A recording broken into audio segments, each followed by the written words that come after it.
Today, I'm joined by David Azerrad. David is an assistant professor and research fellow at Hillsdale College's Van Andel Graduate School of Government in Washington. And he has written very insightful pieces for pretty much every good outlet under the sun. Welcome, David.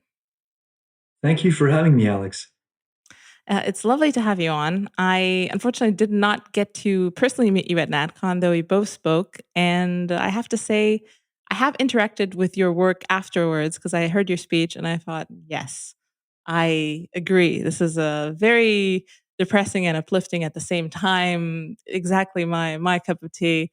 So I probably we're going to start with one of the spicier areas that you do research in and you write about, essentially the question of the status of Black Americans currently in the U.S. And you've written many pieces on this, but essentially, I feel like what sums it up is that the status of this community at the moment is essentially as an object of collective worship. And the thing is that because this is the case in America, it is strangely also the case in all the satellite states, on all the offshoots, which leads to very strange phenomena. Like we've had a Black Lives Matter, mini rally here with, young people trying to show solidarity to Black lives in Romania, where you occasionally might have, a medical student from Nigeria or something, but Black lives are very fine in this corner of Eastern Europe. So it is an interesting phenomenon. I mean, maybe you could talk a little bit about how the U.S. got to this point. Yeah, and I'll tell you, my corner of the world is Canada, which doesn't really have an ugly past with race relations. But during the hysteria over BLM, they decided to remove Wilfrid Laurier from the $10 bill and dug up a story from some woman who in Nova Scotia had gone to try to watch this film in the 1950s and I think was not allowed in. I don't think a single human being in Canada had ever heard of that story. She's now on the $10 bill. So eager were they to, engage in the collective worship of it's not black people, it's black victims. Because Clarence Thomas is not an object of worship of the regime. There was, of the countless idiotic stories that appeared when Ketanji Brown Jackson was confirmed, my favorite one was that she was the first Black Supreme Court justice. So forget the fact that Thurgood Marshall has that distinction. You could say he's dead. They don't know anything about history. They even forgot about Clarence Thomas. I think it's a revealing slip up because in their minds, he's not really Black because he doesn't play the victim card. So what we have sacralized in America are Black victims. I almost want to say, first and foremost, it would be an interesting thing to think through in the oppression Olympics. Um, if Jews are above Blacks in the collective imagination of the left. I mean, on the one hand, Jews have the Holocaust, which is to some extent, I think, the moral anchor of the left today. It's the only real vivid thing they know about the past. And it's also the one that they think really may happen again. Jonathan, what's his name, Greenblatt, the head of the Anti Defamation League, just published a book a few years ago called It Could Happen Here, meaning in America in the 21st century, which is a ludicrous statement. But I don't think the left really believes that slavery can re-happen here. So the Holocaust really looms very large in their minds, but they've universalized it. They've, in a certain sense, de-Judaicized it. The Holocaust in their minds is about Jews, but it's also about homosexuals.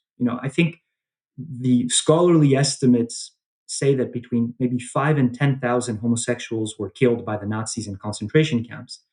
And yet they're featured prominently at the Holocaust Museum and in general accounts, generally as the second, maybe after gypsies, in the list of victims. But, anyways, that would be an interesting thing to debate. I do think that for everyday purposes, even though the Holocaust is the great moral frame of reference for the left, Blacks are the greatest victims because Jews are doing pretty well today in America. And so the collective conscience is not as bothered because if you start looking at disparities, in educational attainment, in income, in incarceration, let's be honest, Jews, and in particular Ashkenazi Jews. I'm a lowly Sephardic Jew, so we ride the coattails of the Ashkenazi. Uh, Tend to be vastly overrepresented in a positive way in almost all desirable life outcomes. Whereas in the case of our fellow Black American citizens, people see the disparities running in the other direction, and it really weighs on the collective conscience. And we end up with this sacralization of Black victimhood, I think, above all else. And you asked, where does it come from? There's two ways to explain. One would be to do the intellectual genealogy, to go back to the 1960s, elements of the civil rights movement, but also Black Power with Stokely Carmichael, Malcolm X. But I think the deeper answer, a sense in which that's correct, but I think that the deeper answer is it just weighs on the democratic conscience that we are at our core small d Democrats. We believe in equality. And these inequalities between blacks and whites are persistent. If anything, seem to be growing in scope, unlike others that are narrowing. The past is ugly and weighs on us in a way that there's no comparable past with Hispanics or Asians. I mean, yeah, they bring up the Japanese internment camps. It's not the same thing, and I think it weighs on the black conscience and it weighs on the white conscience. And what I think drives this is a desire for psychological equality, for purging any lingering sense of inferiority or superiority, any nagging sense that maybe we can't fully equalize things in all realms, that there might be some differences that can't be overcome. To me, that's, I think, the deepest answer is that it's something about the past and the present of these two peoples that have coexisted in America, both Americans, that weighs on the democratic conscience. Yeah, I think that's a really deep point. Like you said, I feel like it's a point that a lot of people, mostly on the conservative side, miss. There's kind of this meme going around. The woke are more correct than the mainstream. I mean, the woke in this case are more correct just because they do see the disparities. These are glaring disparities. They continue to worsen. Just walking through the ghetto or like a minority community that's racked by all sorts of social ills, it breaks your heart, obviously. And then the inevitable consequence of exposing yourself to that is you think about causes. You think about, okay, how can we solve this? And even someone young, especially because the left is a good magnet for the young and idealistic, wants to say, okay, there are rich neighborhoods, there are poor neighborhoods. Just make it so the rich equalize this, and we'll all patch it up, and it'll be great. And essentially, there's kind of this idea that we owe it to these communities to make up for whatever thing that causes this. Um, the reality is that some things cannot be patched up, and there's been a lot of patching in the past. There's been all sorts of programs, No Child Left Behind, various versions of reparations integrated into social programs. Like we said, things are going downhill, not uphill for many of these communities. And the problem that I've seen in the conservatives is that there is absolutely mainstream conservatives, absolutely no way of them addressing this beyond, oh, we have to think about the individual here. We can't think in groups, obviously, because that's what the enemy does. The problem is that individual Black people are having terrible life outcomes, and the only people who are trying to address this are on the left. So you're essentially Well, seeding. the if I may actually pile on the mainstream right, as someone who has spent a lot of time working within Conservatism Inc. It's actually worse because the solutions proposed. So one is the extent to which the mainstream right buys into the moral framework of the left. They accept the idea that racism is the one unforgivable sin that should cancel out all other virtues. Um, they seem to accept the idea that black well-being is the measure of legitimacy of America. You heard echoes of that even in Trump. Look at the black unemployment rate. Like, he wouldn't shut up about that. Now, look, I'm not saying he fully bought into that frame, but I think even he must have realized that this, generally on the left and on the right in America, is accepted as, when you propose a policy, you got to get around to asking, what does this do for black people? And if the policy benefits them disproportionately, then it must be good. And if it harms them disproportionately, then it must be racist, even though obviously it has no racist intent and is applied neutrally. But then on top of that, the right then, offers up, school choice. I don't think, I'm slightly exaggerating, I've ever seen an ad for school choice on the right, or a story written about school choice, where they don't pick a stock image with black kids on it. Always to signal, basically Democrats are the real racists, and we are the ones who better know how to help black people. So school choice. And then, of course, occupational licensing reform. I mean, this has been, I know you're a recovering libertarian, to your great shame. Uh, It's but true. at least you're recovering. The libertarians have fetishized this. We're going to deregulate African hair braiding, and then enterprise zones. I think AEI came up with them in the 80s. This idea that we're going to eliminate regulation and taxes in the ghetto, and that it's just going to spur entrepreneurial activity. Um, and the end result is this combination of, some of these policies are not bad in and of themselves, but they're clearly not panaceas. But I think that the two biggest problems that the mainstream right has on race is, one, they accept the left's moral framework, which means that they are fighting on the most sensitive issues of them all according to the left's rules, which means you absolutely can't win, right? You're left with the pathetic cries of Democrats are the real racists. First of all, as if we get to decide who the real racists are. We don't, the media does. And I would say, even if we did, why are we accepting that this is the standard of legitimacy? I'm not saying we should celebrate and exalt racism, but I would think that in a properly ordered conservative mind or right wing mind, there would be higher pieties, higher transgressions. Like, I don't know, maybe selling out your country to China, or betraying your family should be much more shameful than, I don't know, saying the N word at a frat party 20 years ago, or donning blackface because you're drunk and go to and dress up a certain way at Halloween. That should be much more disturbing. So it's the buying into the frame, and which I guess leads to the second point, is the pandering that is so pathetic. Blacks in America are the most monolithic voting bloc for the Democratic Party, and I'm all for narrowly strategic efforts to peel off some voters in key districts if it can make a difference. I don't analyze elections for a living. Some people do. I'm open to that. But this idea that, the dumbest expression I heard of this was, the Heritage Foundation published a piece a few years ago in which the guy said that blacks are by nature and by nurture conservative. What that means is, I don't know what it means to be by nature conservative. And he was saying, but the reason they're voting 90+% for the Democratic Party is because conservatives and Republicans have not done a good enough job of reaching out to them, pandering to them, winning them over.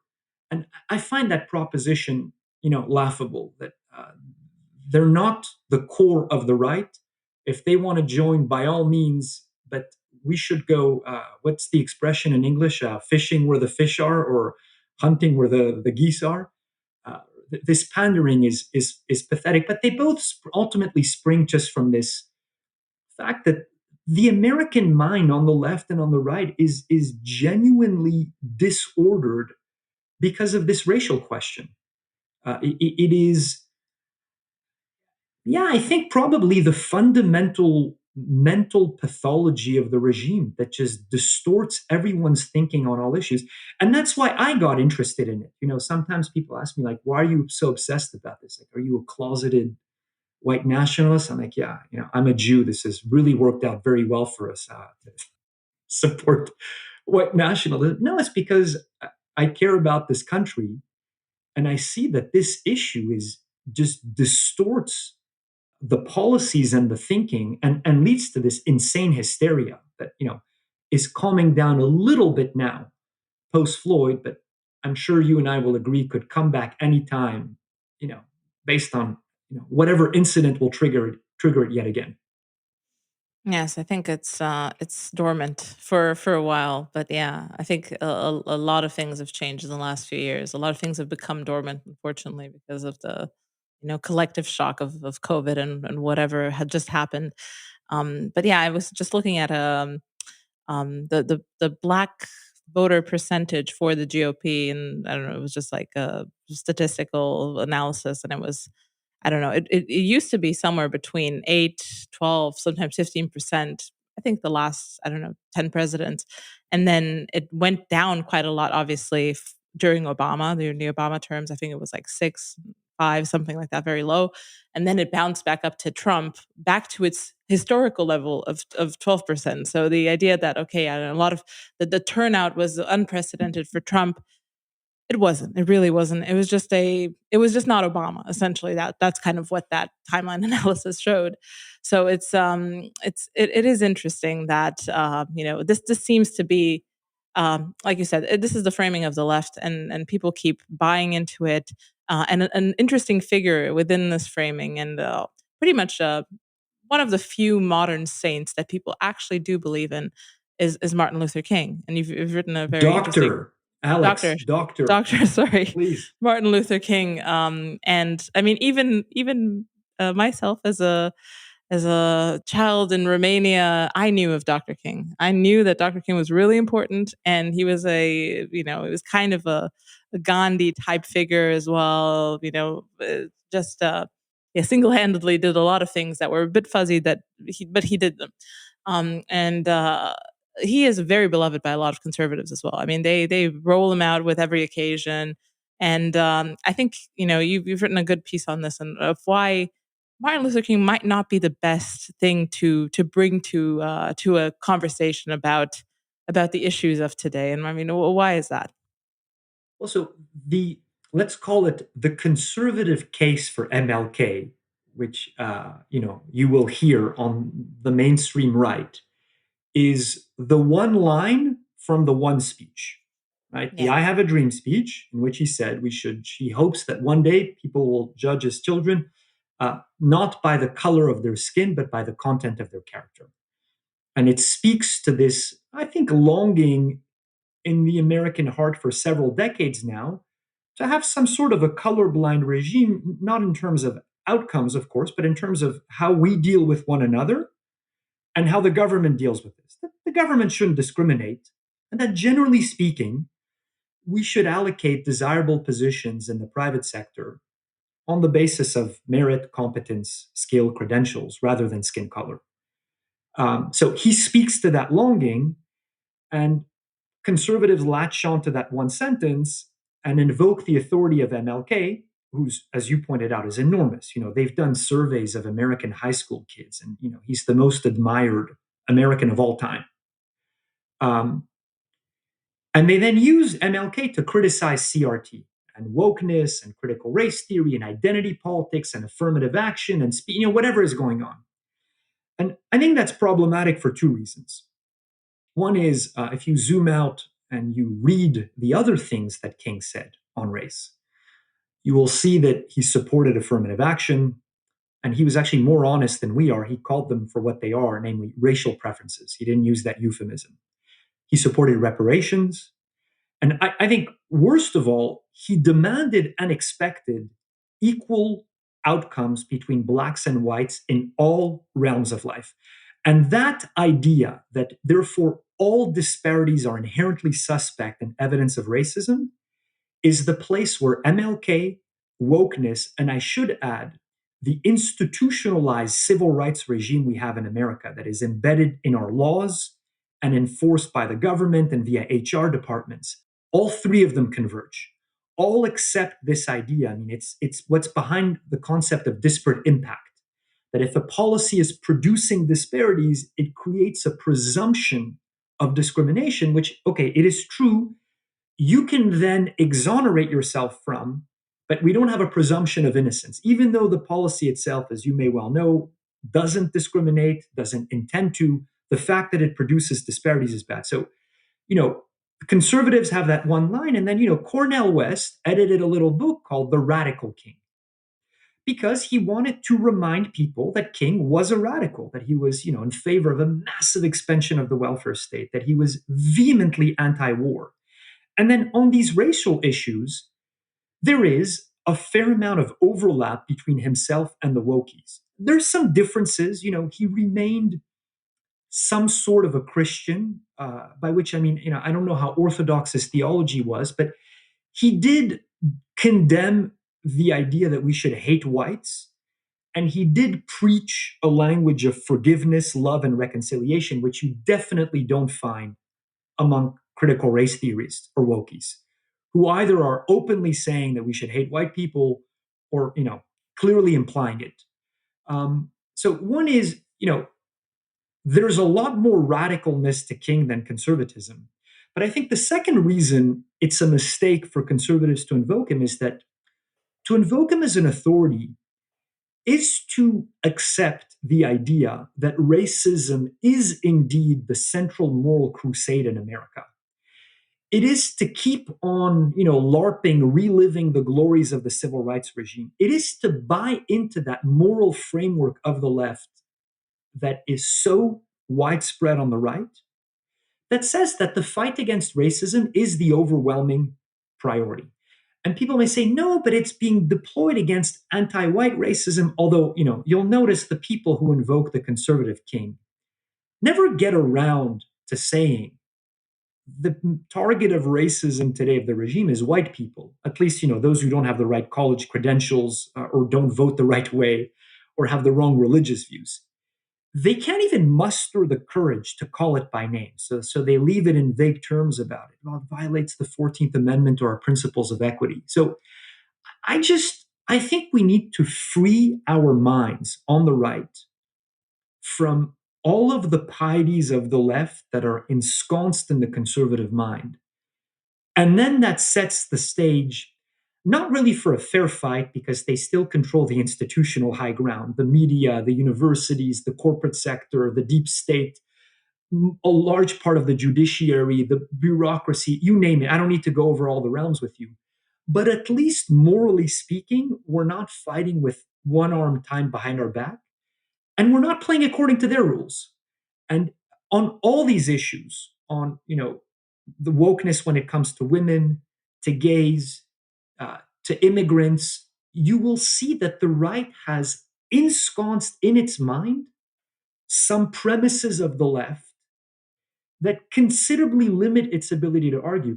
That's why I like what you do, by hosting subversive people, having subversive conversation. I mean, a subversive idea is not always a right one, but it's at least rankling these pieties, if you want, getting people to call them into question, and hopefully setting the stage to liberate the conservative mind from all the leftist elements that have embedded themselves in it over the years.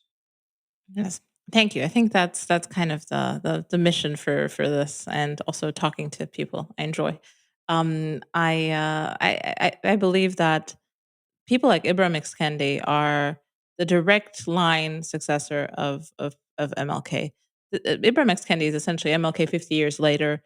MLK not liking the results of the experiments that he's launched, and looking at the statistics and saying not enough, not enough, because they have essentially the same premises, the idea that unequal outcomes reflect unequal treatment, and that is it. I mean, and I feel Okay, like well, any Alex, you're putting me in a very difficult position now. I'm now going to have to defend my boy MLK for 1 second because uh, Kendi is so unbelievably stupid. I mean, true. mind-bogglingly dogmatic, boring, and limited in range that I would much rather read MLK than have to endure sitting down with Kendi, who I mean, I teach Kendi because he is useful. I mean, Kendi, where he's useful is there are no nuances in Kendi, none whatsoever, no ambiguities. It's everything is racism all the time. And what I did learn something very interesting from Kendi. There is one line that appears in his two major books. Yes, this is what my life has come to. Is I've read the two major books, Stamped from the Beginning and How to Be an Anti-Racist. It reappears each time and the line is, there is nothing wrong with Black people. And I think that line explains why Kendi's writing and why white people buy Kendi's books. It's to be reassured that racism explains everything and that there isn't one drop, 1%, one element of Black responsibility in Black life outcomes today. And I think the reason that is that the way it works in the mind of the left, whether Black or white, is, and I'm almost willing to grant that it's sincere. I think they worry that if they grant that premise, you end up at Auschwitz. That it's a slippery slope to, the next step will be repealing the 13th Amendment.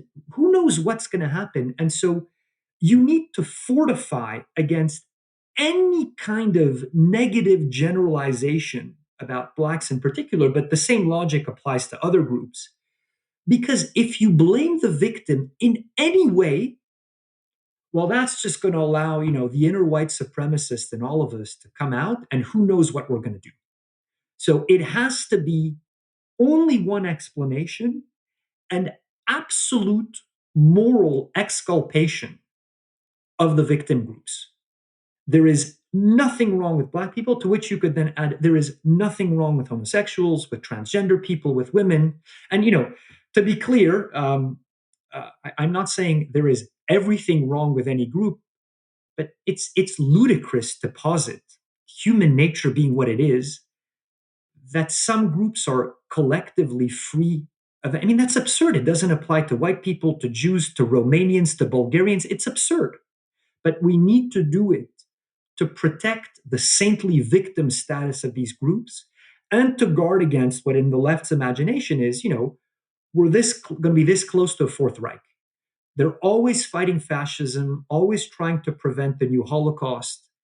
And they need to be on high alert. And that's why they react so ferociously to the slightest deviation from orthodoxy. The ferociousness, the fanaticism over the smallest things is, I think they think it's a rapid slippery slope and an accelerant that can get out of control very, very quickly. Because deep down inside, we're all still fascists, according Yeah. to them. There's a little bit of projection in there for sure. I, I love the point of a lot of this being, an incantation, a bit of a mantra for people to keep repeating, because there really is an abyss that opens up, and then, mainstream conservatism also sees the abyss or has the feeling of the abyss opening up if you actually start to take these ideas seriously, if you actually start to look at the statistics, at the Steve Saylor spreadsheets and all the unpleasant things that one must look at to be confronted with reality. I think it is, it is an actual concern. Even when you step outside of the looming specter of World War II and all the history. um, I don't think I've seen anyone, even on the dissident right, have a relatively workable proposal of how to, live in the world of tomorrow where all of these facts are on the table. And maybe keep the shell of democracy, or because essentially what we have now are factions that are running a cold war between themselves. The people in charge of it, even if they don't explicitly know about these factors, they have interests, they have pressure points, and they juggle around these issues with their constituencies. If all of this is on the table, it really changes the chessboard quite a lot. And I feel like no one really wants to take on the new chessboard and be the first mover on the new chessboard. So I don't know, how do you see a future politics where the truth is debate. Can we even live in such a world? Because there's always some, core fiction in every sort of regime. This is ours. This is our cross to bear at the moment, and your cross to bear mostly, but in trickle down fashion, also ours. But yeah, I mean, it is a big question, probably the biggest one. So, you kind of have three options. I think we can all agree that the current regime is not sustainable.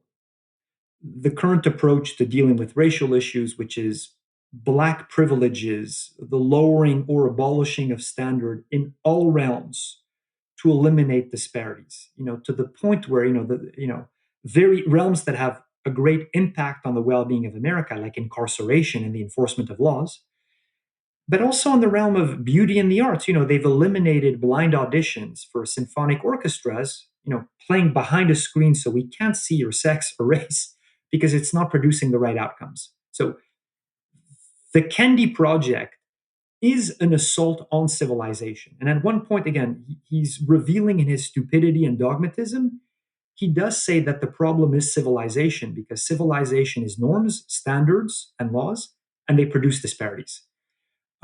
This is absolutely not tenable. I mean, America is becoming unlivable, and it's only going to get worse unless we stop. I mean, people complain about woke medicine. Well, wait till we get to woke engineering and woke aviation and woke medicine. And bridges are collapsing, planes are crashing, and people are dying on the operating table because of the collapse of standards across the board, coupled with, you mentioned sailor. My favorite sailor coinage is the war on noticing. We're not seeing any patterns because that might suggest that there's something wrong there. So if we accept that this is not a tenable solution, so what are we left with? Well, my what I've been defending in the public square is developing the stomach for color blindness. So I actually tell conservatives, yeah, I like that line in the I Have a Dream speech too, judging people by the content of their character, not the color of their skin. But you realize that if you do that, you are not going to end up with 13% blacks in the physics department at Harvard and in any number of realms. Are you willing to accept that color blindness will produce certain elite realms with almost no blacks? I don't know what, some of them will be, and just general disparities across the board. Can you go to, does that sit well with your conscience? And this is where you kind of force the right to get at, tell them, what do you value more? Your commitment to fairness, to judging people fairly, i.e., to not discriminating, which everyone proclaims, which I believe in, or do you value more the unease you have over the outcomes, the special solicitousness that almost all Americans have vis a vis Black Americans because of the historical reasons and the disparities today? Force them to choose. And if they can't choose, the third and perhaps most unsettling option would be the conclusion that, well, then we can't live together. Because if we don't have the stomach to enforce laws equally, come what may of outcomes, and to incarcerate criminals, even if they so happen to be Black, then I think that means that we just can't live together. Because if we accept that the first option is not tenable, that we need laws, and if the second one collapses because we don't have the stomach to enforce laws, well, then that means we can't live side by side. We need to separate. Um, that's not the solution I favor, but I tell people, if you don't have the stomach for color blindness, everything points in that direction. And color blindness, just simply understood as uh, you enforce standards neutrally. I should say, I ultimately think that the 1964 Civil Rights Act should be eliminated. I don't see how that can happen, but it has completely metastasized and suffocated the freedom of association. Everything is now illegal. I don't really see how you can live in a free society when you can get sued for pretty much anything on the grounds that it's discriminating. At this point, against, I think 21 different protected categories if you factor in federal anti discrimination laws and state anti discrimination laws. We could have a debate as to whether or not it was necessary to pass it in 64 to kind of uproot the distortion of Jim Crow. That ship has sailed, but eventually I think it would have to go. But I still think that it's generally in the interest of people to treat people fairly. But it wouldn't, to me, be the end of the world if some dry cleaner in Arkansas said that they didn't want to serve Jews. That's not how Nazism comes to America. It's not the end of the world. Someone else will do it. But so yeah, I think it really comes down to these two options for the right. Either you enforce norms, you uphold civilization, and the outcomes you accept, or you have to conclude that we're just not capable of living together. Which was the position of Thomas Jefferson, which was the position of Alexis de Tocqueville, which was the position of Abraham Lincoln, that the bad blood between the two races and the differences between them made coexistence not possible. Yes, I think this is called the sensible centrist position now nowadays in the dissident right. It's just things that were believed until maybe not 10 years ago, but at least a good 50 years ago, and for probably all the other historical eras before that. Yes, I mean you've also written on an interesting twist to this, the interesting world of ethno-narcissistic ideation, which is something that I'm kind of familiar with as well, which has nothing to do with Black America, but we have our own mythology, our own kind of ethno-narcissistic mythology here in Romania.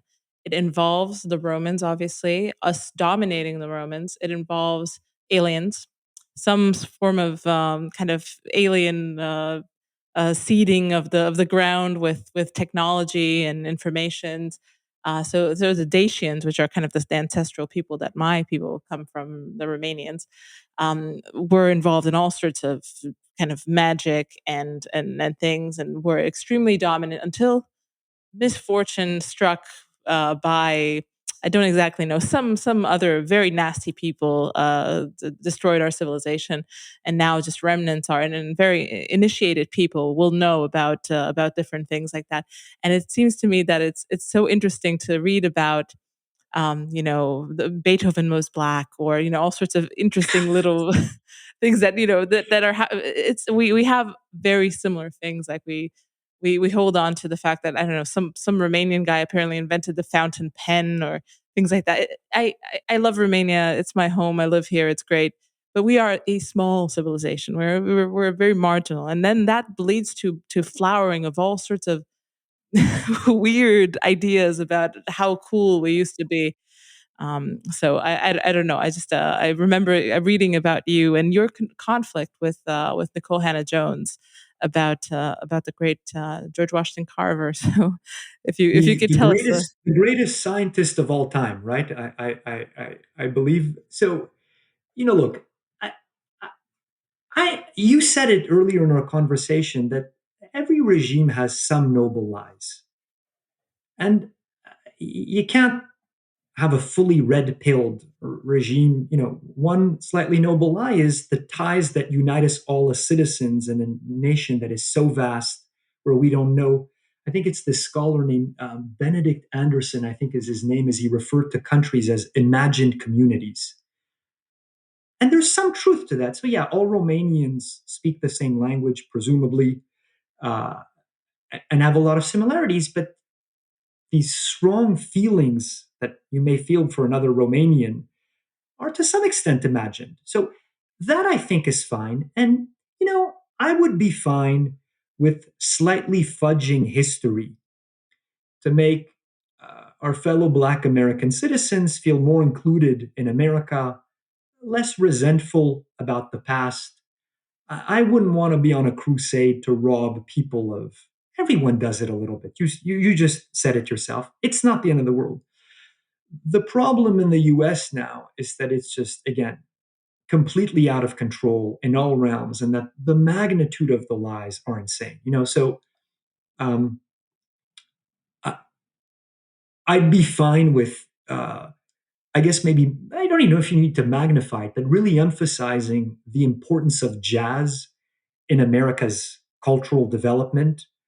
And I quite like jazz music myself. I know some people don't, but I think that's the kind of thing you could fudge and exaggerate a little bit. I probably wouldn't feel comfortable saying, oh, I would not feel comfortable saying it's as great as classical music.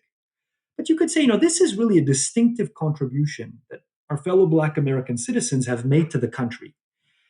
But it's when you take it into, so George Washington Carver, who, if you type American scientist on Google, he's, I think, the first picture that shows up. And then you do the slightest bit of research into the man. He seems to have been a decent guy, who promoted crop rotations and the use of the peanut in the South, but he was not a scientist. He didn't publish any papers. He didn't leave behind any records of his experiments. He filed a handful of commercially unsuccessful patents. And he's being deified as a scientist. Or they made this movie, Hidden Figures, that I will say I have not watched because it seemed too bad to even watch. But the premise is highlighting the contributions of two low level Black female mathematicians to the Apollo 11 lunar landing. And one of my buddies told me, at the time they didn't have supercomputers, so they were basically doing a version of eighth grade mathematics. And the movie is claiming that, they were integral to the Apollo lunar landing. I'm like, come on. It's the magnitude of the lies that bothers me and the function they play. That, the lies are meant to humiliate white Americans.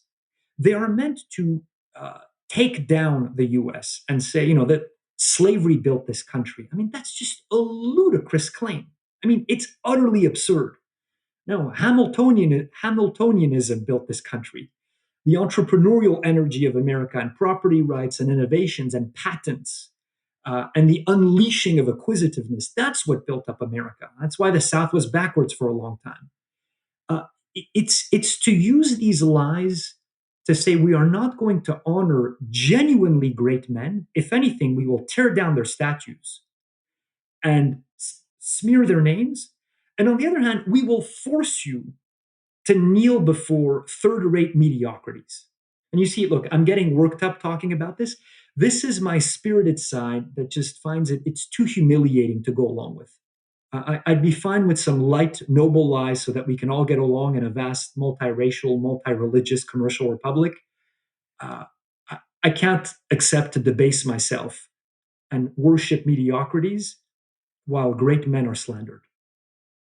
Yes, I mean, these are all just spin-offs of the core noble lie that there is no problem with the victim. You've put it very well. Any sort of victim category, and I mean, there's one at the center, very specifically historical reasons, and in the U.S. and there's definitely no problem with them, but there's no problem with the victim. And yeah, it seems that the next step for the right has to be to sidestep this whole framework, and I think that's kind of the hopeful thing that I'm seeing. I mean, obviously, I have a very selective, guest list on the show, and my audience is probably, this is not a very mainstream show, I have to say. But I got enough listeners, but yeah, this is not Joe Rogan.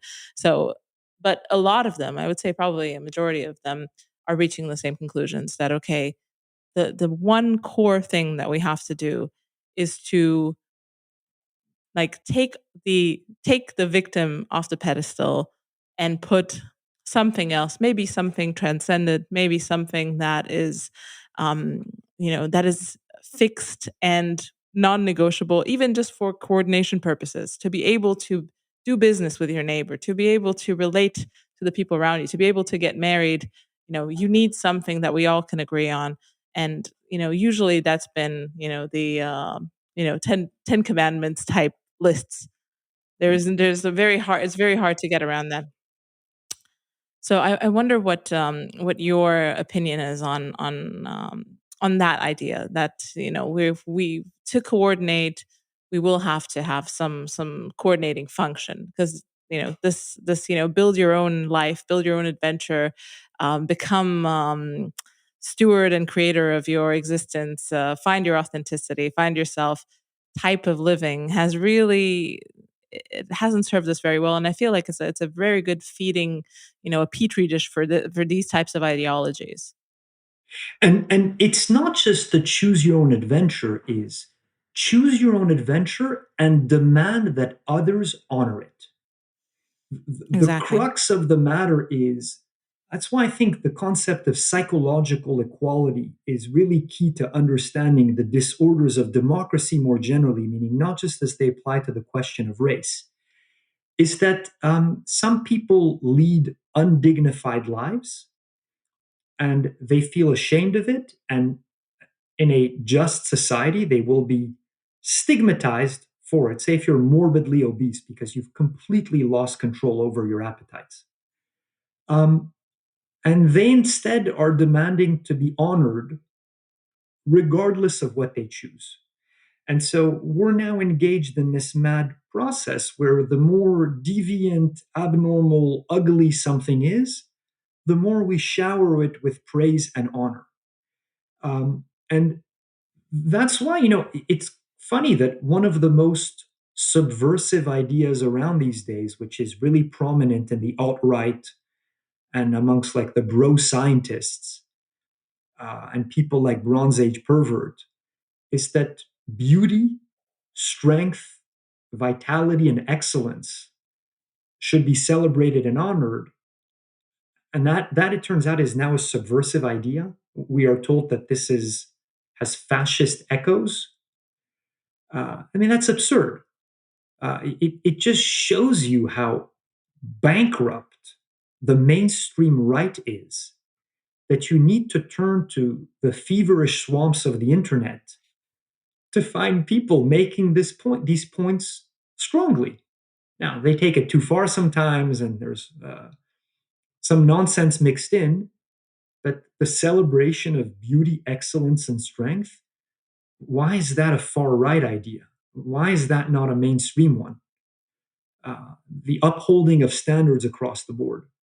So, the what counts as a subversive idea these days is ludicrous. Sometimes I have my students, I show them speeches by Bill Clinton from the 90s on crime, or honestly, even some stuff that Obama said in his first term prior to the Great Awakening. It's cancelable by today's standards. I mean, that's lunacy. That anything that Bill Clinton ever said could be considered subversive. I mean, he's the most conventional, uninteresting person out there. But yeah, he actually turns out to have said some subversive things by today's standards. Yeah, I mean, wasn't Obama famously against gay marriage for a while? I mean, one could say that he was just prepping to, but Of just looking course. at his former speeches, he seemed pretty convinced about it. But yeah, I mean, history marches on, and it marches on at an increasing pace. And I wonder how you see the next, let's say, 10 years going. I mean, maybe a few likely or maybe even more unlikely scenarios that you think are possible. Yeah. I love the Yogi Berra line. I hate making predictions, especially about the future. I don't know if you've come across that one. I don't know what's going to happen because honestly, I don't understand the system at the macro level. And I don't know that anyone fully does. Meaning, could the economy implode? I mean, it seems to me plausible, but I mean, I don't understand these things. I really, I don't know. Um, could is the electric grid and the energy system sustainable? I mean, I don't know. So there's, these kinds of external shocks that I'm not in a position to understand. I don't know. I'll tell you maybe what I see as maybe my best case scenario or what I'm most optimistic about and where my heart is into most. And that would be uh, radicalizing. Let's start with Florida. What DeSantis has done so far is good, but he hasn't done anything revolutionary. He hasn't enacted the kinds of policies that the left enacts when they're in power that just fundamentally change the lay of the land and give them a permanent structural advantage. And then have him do that, i.e., make Florida really based, and then inspire or coordinate with, I don't know, three, four, five other red state governors to start doing the same, and then reassess in 10 years. Um, I'm not enthusiastic about national politics. I don't want to say that it doesn't matter. That's not true. It's just my heart. I have a hard time getting fired up about a presidential election or midterm elections. Um, I do. My imagination does get excited at the thought of, think of what could be done in one of those red states. I forget the number, but it's last time I checked, it was 25 states. Republicans control both houses and the governor. I don't know what it is today. This number is a few years old. But man, think of what could be done, and think of what they've done. They've cut taxes. They've passed some school choice. They've weakened unions. Uh, Maybe they tightened up voting. I mean, all that is fine, but except maybe for the union part. But what have they done that is radical? That has, let me put it this way: have we ever taken something away from them, from the left?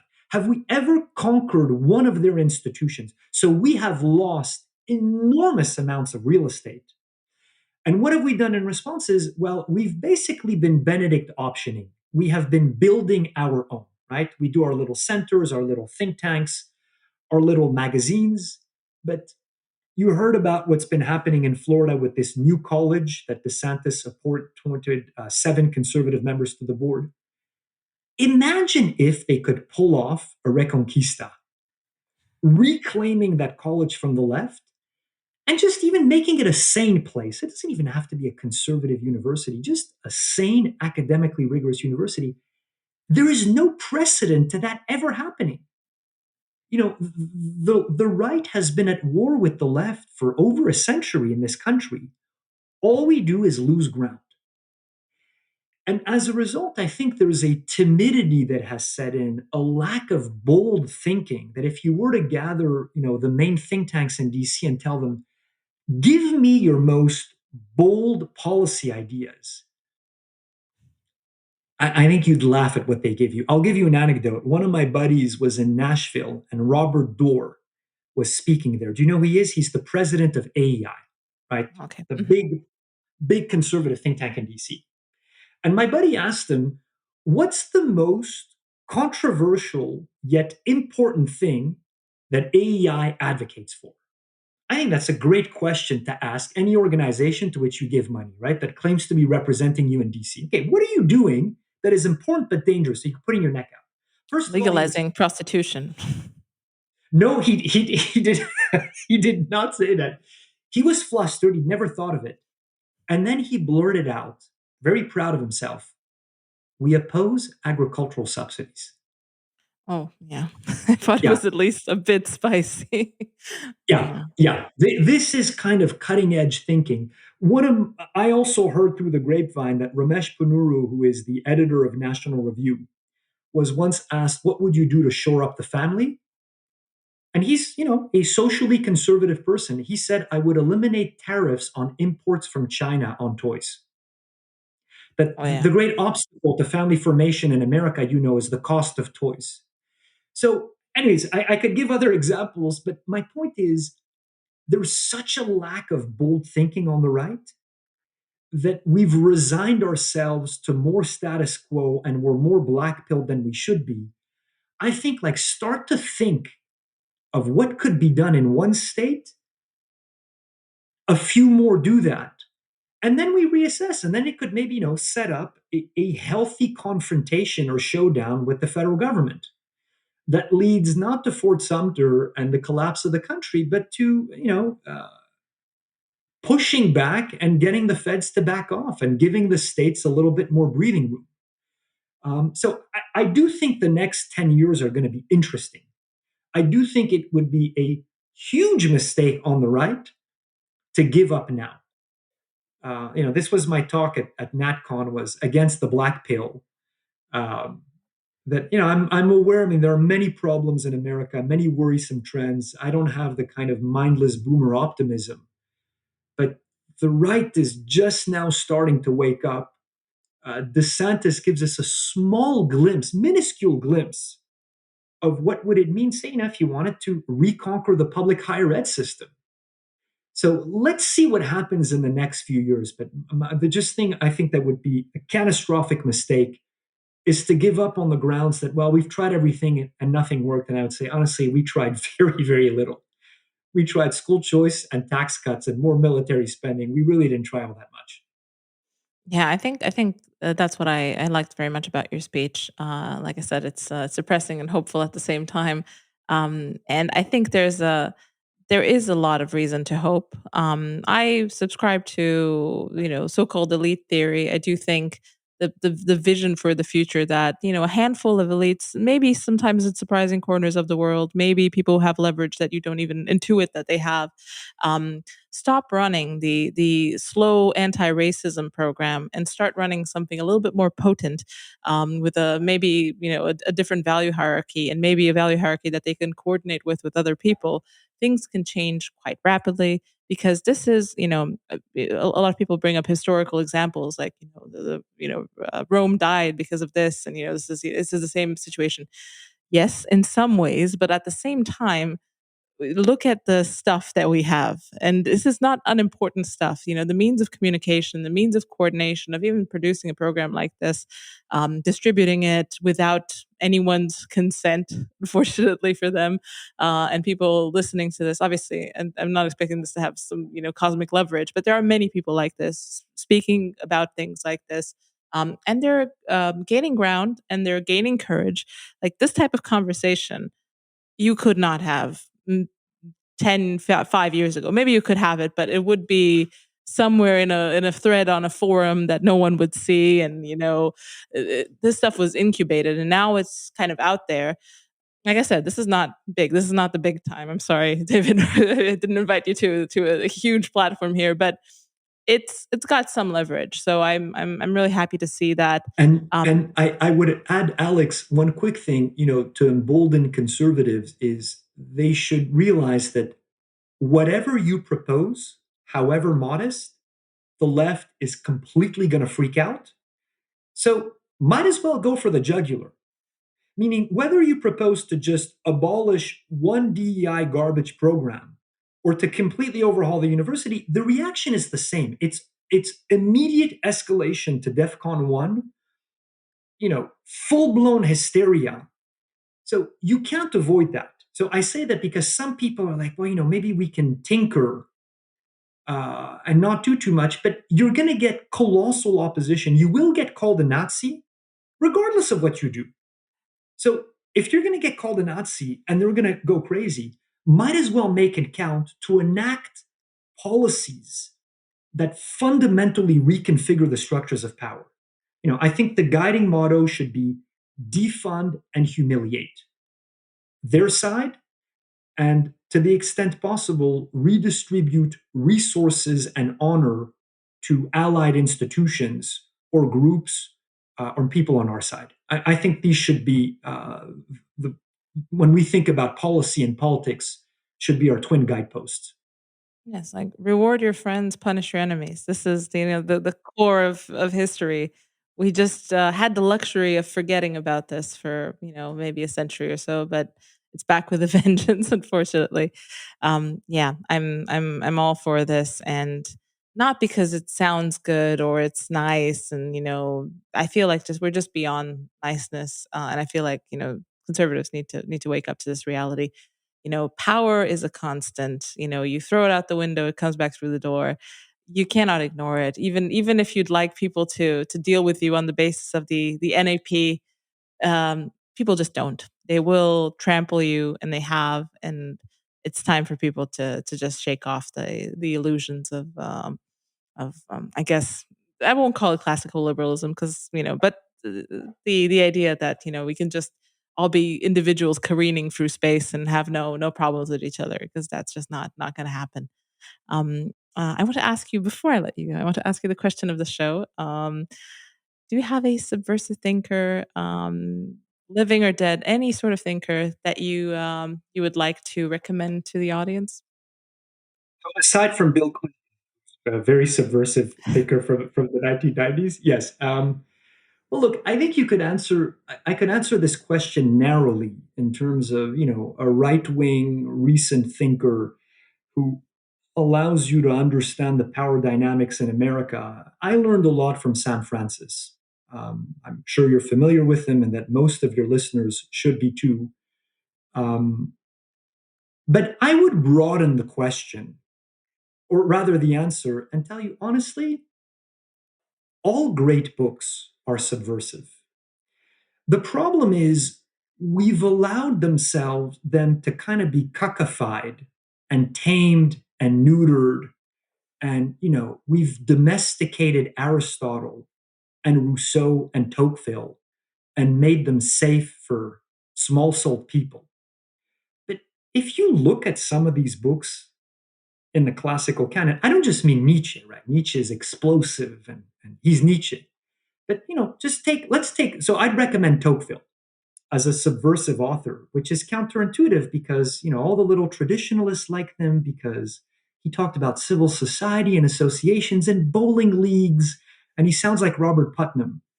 Uh, Tocqueville is pretty based. Tocqueville is immensely insightful. Um, it is, when I teach him to my students, I get them to see like he saw into the future. He came to the US in 1817, wrote that book in 1835, 1840, and he's describing perfectly many elements of American life today. His chapter on race today, for example, chapter 10 of part one of Democracy in America is, I think, perhaps the best thing written on the subject in America.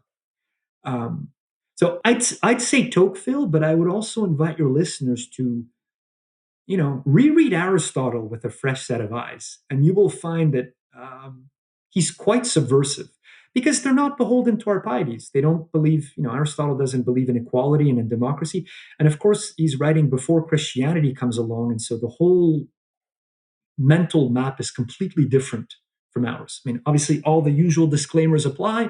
It doesn't mean that you need to agree with all of them, but there is. I find that many people have, think that the great books are a bit tame because many people who invoke them are themselves lame. But if you look at them with a fresh set of eyes, they're explosive. Excellent. Thank you. That's a excellent recommendation. All three of those I should read more of. But yeah, I'm in the toddler years now, so I just read between whatever my toddler serves me. Yeah, but definitely something I'm looking to do.